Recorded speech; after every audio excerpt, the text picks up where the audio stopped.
The next one that al-Raghib al-Isfahani wants to defend is the blessings of the body. And so he kind of makes this proposition. He says, some people say that it's sufficient to be free from disease to be considered healthy. You know, because that frees up your time, right? When you're sick, it's really, really hard to drag yourself up, you know, to pray extra or to fast or to do these other things. And so some people, they imagine that health is just the absence of sickness or the absence of disease or the absence of injury. And while that's true, those things help, al-Raghib al-Isfahani says, no, that's not enough. He says you should actually be trying to nourish yourself and strengthen yourself and pursue a level of health and soundness that is more than just being free from disease, because that is going to aid you in your journey, right? If you want to be virtuous, you want to be ethical, you want to be able to worship Allah Azza wa Jal, ibadat al-Rahman, you want to be the Khalifa of Allah subhanahu wa ta'ala in the earth, then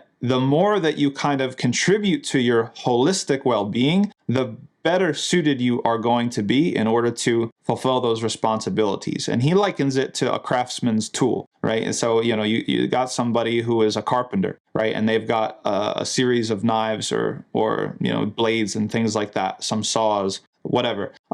If his tools are all rusty and blunt, you know, he's going to have to work twice as hard, basically. And maybe he's going to use the tool against the wood, but it's not going to come out exactly how he wants to. But if he takes time and he sharpens his tools and he oils them and he cleans them and he takes good care of them so that they're in perfect working order, it's going to be way, way easier when it's time to the blade to touch the wood to exactly kind of make his mark in exactly the way that he wants to. So that's the same analogy he gives with, or he also gives the analogy of a ship, right? It's like the ship, the stronger the ship is, the choppier the waves that it can handle, and the better it's going to do, and the faster it's going to get you to your destination. If you're just rowing in this, you know, rickety old boat that's rusted out and it's got holes in the bottom, you might get there, you might get to where you're going, but it's going to take you way more effort, it's going to be way more difficult, and there's a higher chance that you're not going to succeed. So if you invest in your health, you invest in the soundness of your body, you invest in your stamina and your strength and all these sorts of things, you're going to be in a much better position